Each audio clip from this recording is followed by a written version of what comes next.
Hi and hello everyone, welcome back to Sprint to PSC. So we are discussing the class 12 Tamil Nadu Board's history.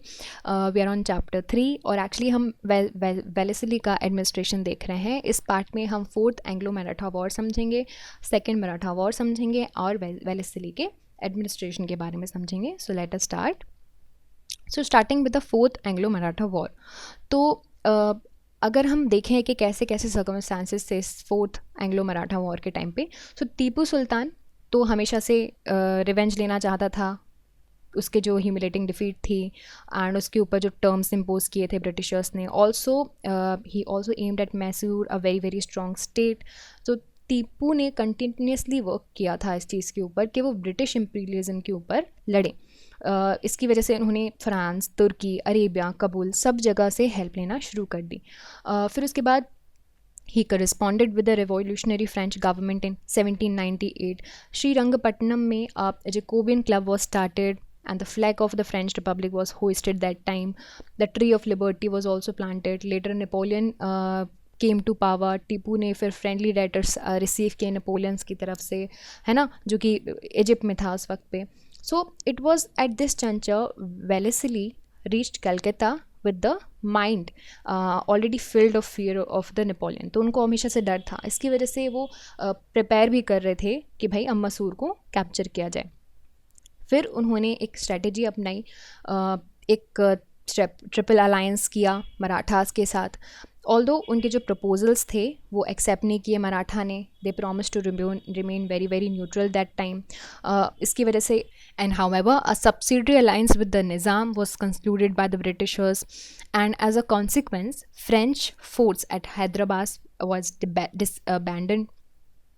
फिर वेलेसिली ने कहा कि चलो टीपू के खिलाफ लड़ना स्टार्ट करते हैं. उन्होंने एक्चुअली ही रोट लेटर्स जिसमें बोला कि टीपू से बोला कि फ्रेंच को डिसमिस कर दो, ब्रिटिश एनवॉयस को ले लो और टर्म्स वगैरह चेंज कर लो. फिर Tipu paid scant attention to the Wellesley letters and thus फिर fourth Mysore full fledged war शुरू हो गया. ये जो वॉर था वो बहुत ही शॉर्ट एंड डिसिसिव था. तो देखो, as planned the Bombay army under the governor Stuart, ठीक है, याद रखना है, बॉम्बे आर्मी के अंदर गवर्नर स्टूअर्ट थे. उन्होंने मैसूर इन्वेड किया वेस्ट से. मराठा आर्मी थी जो कि लेड कर रहे थे गवर्नर जनरल के brother Arthur Wellesley. He forced Tipu to retreat to the capital to Srirangapatnam.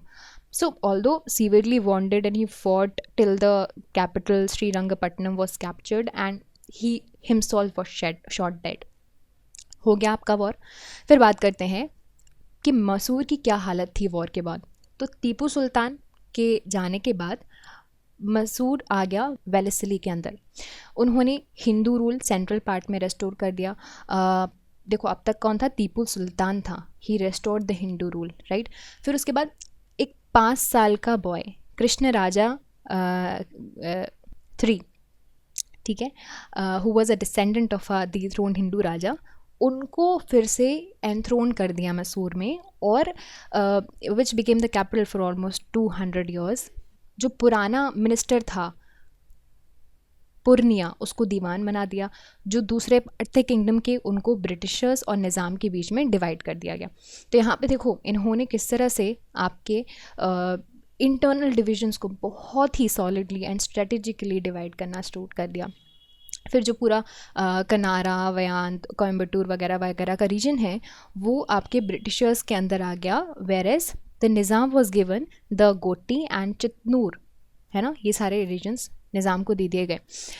British residents was sanctioned at Mysore and Tipu की जो फैमिली थी उनको वेल्लोर के फोर्ट में भेज दिया गया. अब बात करते हैं वेलेसिली और मराठा के बीच में कैसे रिलेशंस थे. सो देखिए, एक ही जो पावर था जो कि सब्सिडरी सिस्टम के दूर था वो था मराठास. नाना फडनवीस के लीडरशिप के अंदर मराठास थे और they were actually responsible for the preservation of independence of the Marathas during the Britishers. By extending a helping hand to Cornwallis against the Tipu, he was able to acquire a large slice of territory as a share of Marathas from the kingdom of Mysore. और उनकी जो death थी 1800 में, that removed the last great Maratha leader during that time. Peshwa Bajirao two आए. देखिए, बहुत ही अच्छे व्यक्ति थे, but he lacked political wisdom, specially self destructive prove हो गए। Jaswant Rao Holkar, Daulat Rao Scindia, they were fighting against each other. अब फिर उसके बाद पेशवा ने सपोर्ट कर दिया सिंधिया को होलकर के अगेंस्ट, फिर होलकर ने मार्च कर दिया पेशवा के खिलाफ, फिर सिंधिया की कंबाइंड फोर्सेस एंड पेशवा, फिर वो दोनों हार गए, होलकर जीत गए।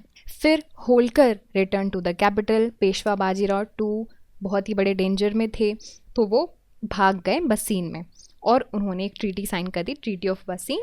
किसके साथ? ब्रिटिशर्स के साथ। अब देखिए आपस में लड़ रहे थे, इसकी वजह से ब्रिटिशर्स को इनको कंट्रोल देना पड़ा। So it was a subsidiary treaty. Peshwa was recognised as the head of Maratha kingdom and subsidiary इन्होंने बन गए। Although it was nominal, the treaty was considered as a crowning triumph of Wellesley subsidiary system.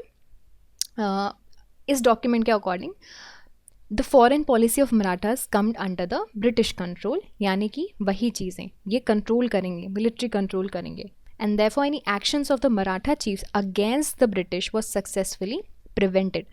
So this was the reason Maratha की जो treaty है उसको a document of surrendering the independence माना जाता है। ट्रीटी के इमीडिएट रिस्पॉन्स में British troop ने क्या किया, उन्होंने आर्थर वेलेस्ली के कमांड के अंदर पूना की तरफ क्या किया, मार्च करना शुरू किया, पेशवा को उसकी पोजीशन वापस दिलवाई। The forces of Holkar vanished from the Maratha capital that time. यहाँ पे आप देख सकते हैं इंग्लिश पोजेशन अंडर वेलेस्ली किस तरह से आपको पूरे भारत में धीरे धीरे धीरे करके इन्होंने पोजेशन करना स्टार्ट कर दिया था। Now talking about the second Maratha war, so Daulat Rao Scindia थे, राघोजी भोसले थे, उन्होंने ट्रीटी ऑफ बसीन की और देखो वो ट्रीटी को एज अ इंसल्ट ले लिया क्योंकि उनको लगा कि यार नेशनल ऑनर जो मराठा का है वो बहुत ही बुरी तरह से टूट चुका है। जैसे ही जो फोर्सेस थी इनकी वो यूनाइट करने लगे और इन्होंने नर्मदा रिवर क्रॉस की। वेलेस्ली ने क्या सोचा कि चलो इसमें वॉर किया जाए, फिर अगस्त में किया उन्होंने वॉर। आर्थर वेलेस्ली उन्होंने कैप्चर कर लिया अहमदनगर 1803 में।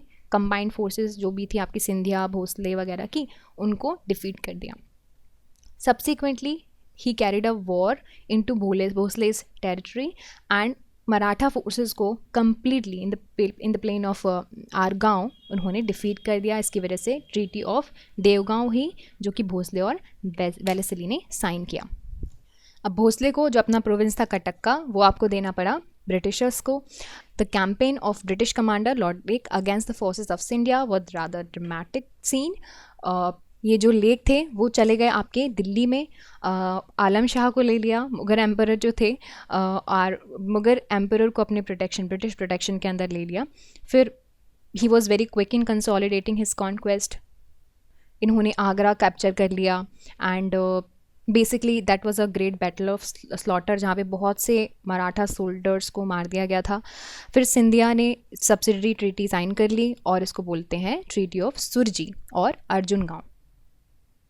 सो वॉर के टाइम पे होलकर को अलूफ रखा गया क्योंकि जब वॉर हो रहा था ना भोसले एंड सिंधिया के खिलाफ, तो होलकर को अलग रखा गया because he was Scindia's enemy. However when Wellesley offered an alliance to Holkar, तो होलकर ने बहुत एक्सट्रीम डिमांड्स करी।